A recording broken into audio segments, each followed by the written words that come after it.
I should have known Rebecca would ruin everything. She always did. But that night, watching her chat with my colleagues at the company anniversary party, glass of champagne in hand, I actually believed she was happy for me. My name is Alexandra Martin, and I was about to become the youngest VP of operations at Turner & Associates. At 32, it was everything I'd worked for.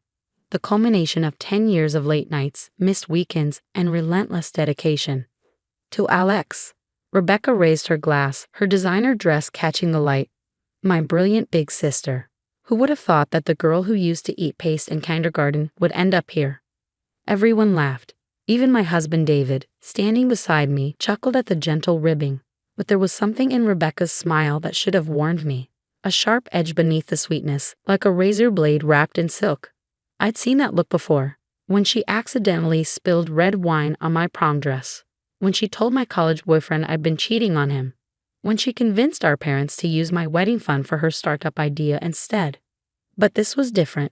I was different. At 32, I had finally built something she couldn't touch.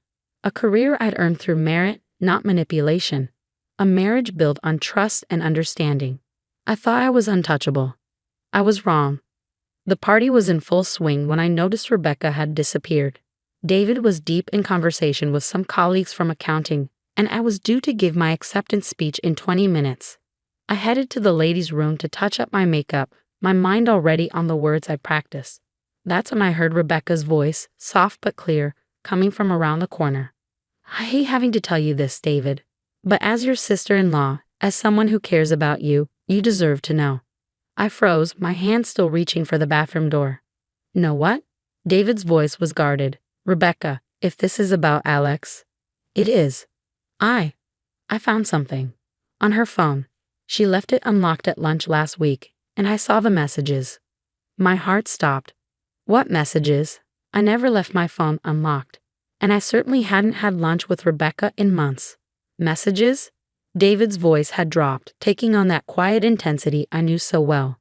What kind of messages? Between her and James, her boss. Rebecca's voice trembled with fake concern. They've been seeing each other for months. The promotion, it's not just about her work performance. The silence that followed was deafening. I wanted to step around that corner, to confront her lies, but my feet wouldn't move. This couldn't be happening. Not again. Not now. I have screenshots, Rebecca continued. I sent them to your phone. I'm so sorry, David. I know this must be devastating. I heard footsteps, David's, walking away quickly. Finally, I forced myself to move, to round that corner and face my sister. She was still standing there, phone in hand, that same sweet smile on her face. When she saw me, her eyes widened in mock surprise. Oh, Alex, I was just destroying my life. I finished for her, my voice surprisingly steady despite the rage building inside me. Again? She had the audacity to look hurt. I'm protecting David. He deserves to know the truth. What truth? I stepped closer, my hands shaking. Those messages are fake, Rebecca. You and I both know it. Her smile didn't waver. Do we? The timestamps match your late nights at the office.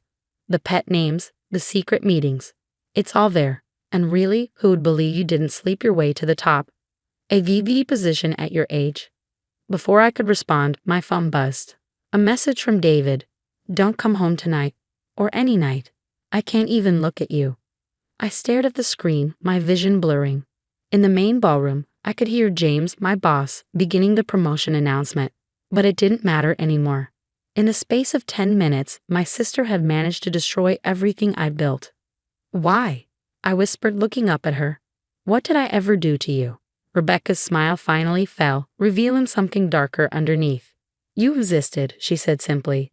You were always the smart one, the successful one, the one everyone admired. Well, not anymore.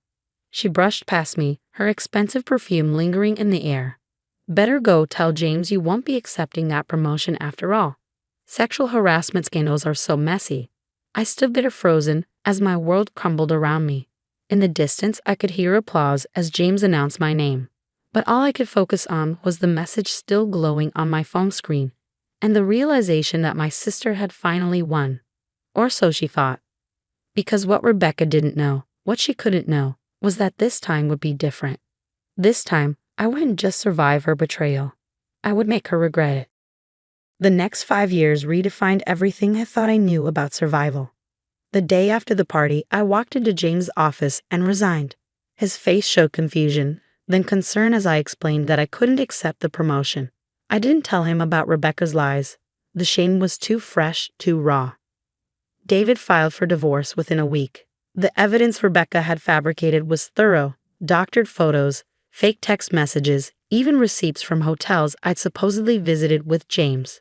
My protest of innocence fell on deaf ears. After all, Rebecca was family.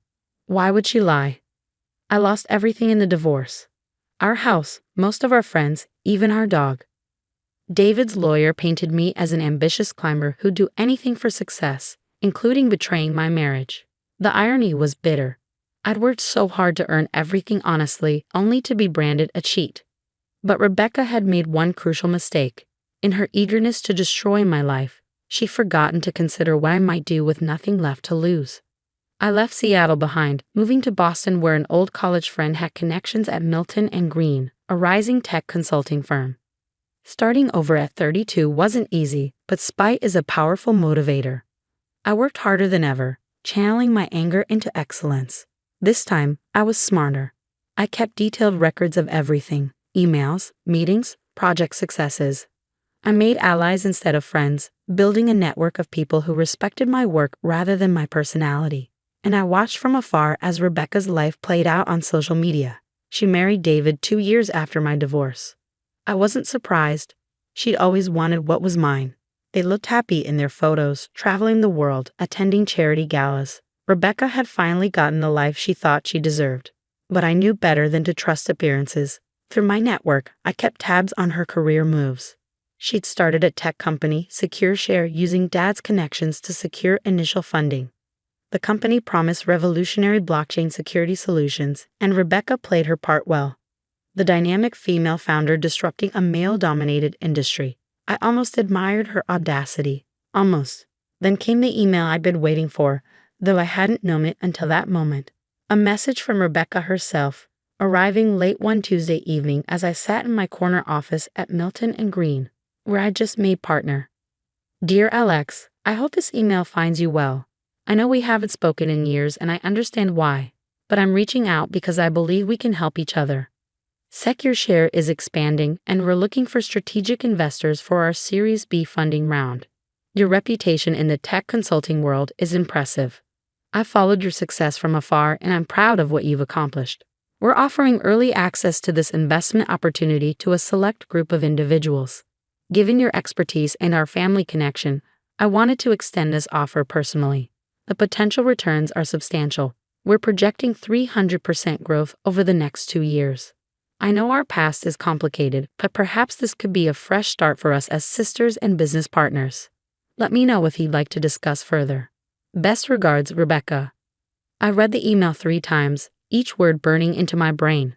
The sheer audacity of it, reaching out after 5 years as if she hadn't systematically destroyed my life. And yet, I opened my laptop and began researching SecureShare more thoroughly. The company had grown rapidly, but something about their financials didn't add up. The projected growth figures were too perfect, the client testimonials too polished. I made some calls to former colleagues in Seattle who still owed me favors. Within days, I had a clearer picture of what Rebecca had built and what she was trying to hide. SecureShare was a house of cards, built on manipulated data and empty promises. The blockchain technology they claimed to have developed was mostly smoke and mirrors. They were burning through investor money at an alarming rate, and Rebecca was desperately seeking new funding to keep the charade going. She needed my investment not just for the money, but for the legitimacy my name would bring. My success in tech consulting would encourage other investors, buying her more time to maintain her facade. I leaned back in my chair, a smile spreading across my face as I crafted my reply. Dear Rebecca, thank you for reaching out. You're right, it has been a long time. I'd love to discuss this investment opportunity in person. Perhaps we could meet in Boston next week. Looking forward to reconnecting. Best, Alex. Her response came within minutes, eager and relieved. We arranged to meet at my office the following Tuesday. As I confirmed the meeting, I felt a familiar sensation. that same cold fury that had driven me for the past 5 years. But now it was tempered with something else: anticipation. Because what Rebecca didn't know was that I'd spent those years building more than just a new career. I'd built a trap, and she was walking right into it. Rebecca arrived at my office exactly on time, dressed in a Chanel suit that probably cost more than most people's monthly salary.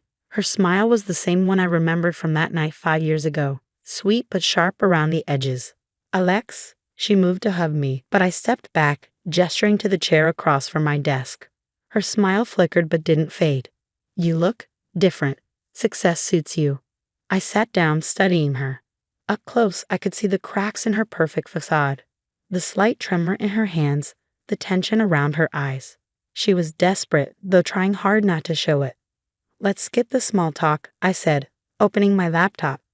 "Tell me about SecureShare's financials." For the next hour, I listened as Rebecca presented her company's story.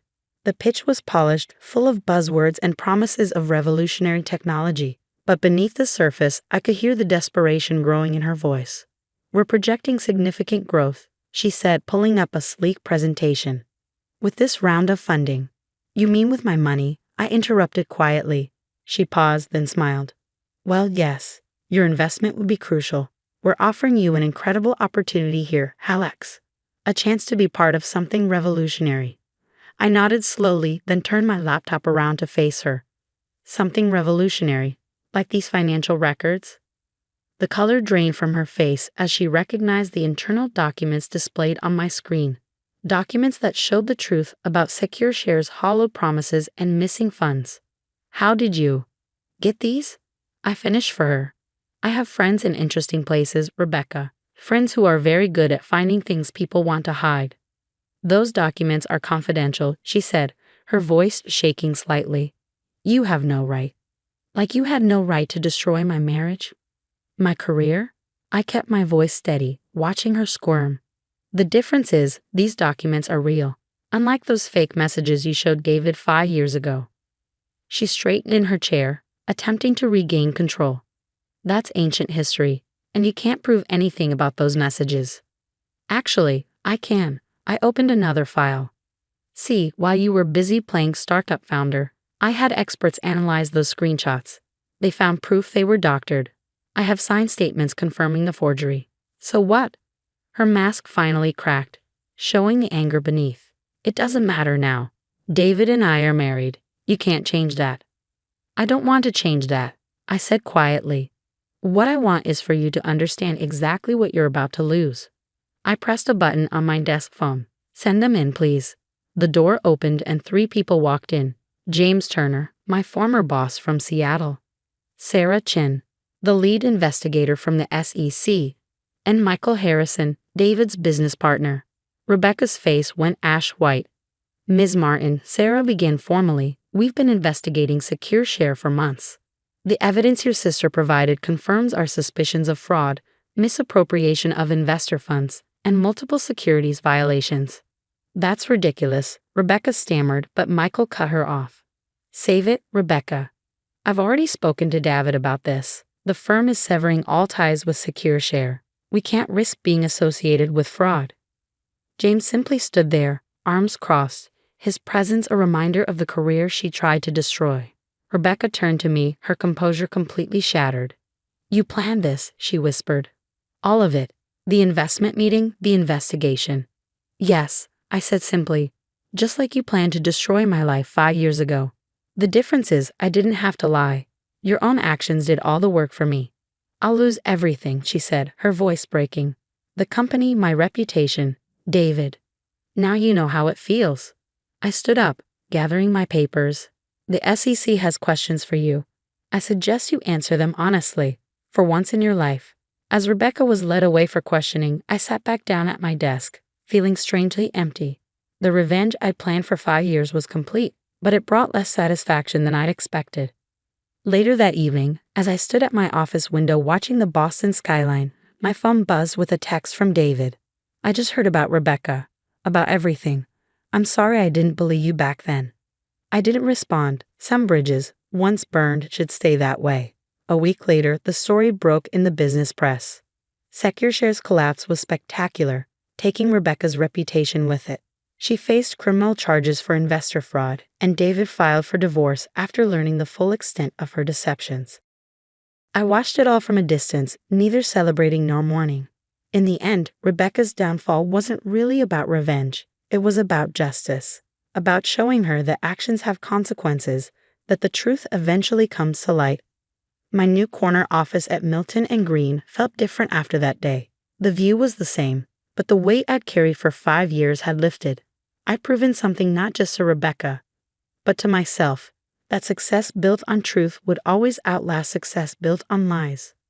Sometimes at night, I still think about that company party 5 years ago, about the sister who thought she could take everything from me. She never understood that by trying to destroy me, she gave me the strength to rebuild something stronger.